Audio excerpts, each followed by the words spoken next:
ইরানের গুরুত্বপূর্ণ নগরী বন্দর আব্বাসের কাছে শহীদ রাজি নামে একটি সমুদ্র বন্দরে ভয়াবহ বিস্ফোরণের ঘটনা ঘটেছে। এতে আহতের সংখ্যা 516 জনে দাঁড়িয়েছে। শনিবার দুপুরে দেশটির সবচেয়ে বড় ও আধুনিক ওই বন্দরে বিস্ফোরণের ঘটনা ঘটে। আহতদের হরমুজগান প্রদেশের বিভিন্ন হাসপাতালে পাঠানো হয়েছে। বিস্ফোরণের পরপরই অনেকে ধারণা করতে থাকেন সেখানে নাশকতার ঘটনা ঘটতে পারে।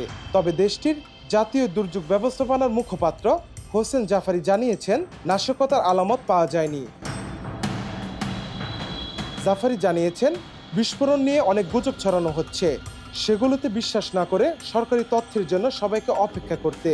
স্থানীয় গণমাধ্যমগুলো জানিয়েছে, যেসব কন্টেনারে বিস্ফোরণ হয়েছে সেগুলোর ভেতরে কি ছিল তা এখনও স্পষ্টভাবে জানা যায়নি।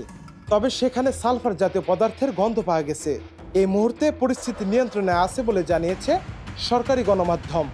উদ্ধারকারীরা হতাহত ও যানবাহন সরানোর কাজ করছেন। নাফিউল ইহসান, দৃষ্টি 24।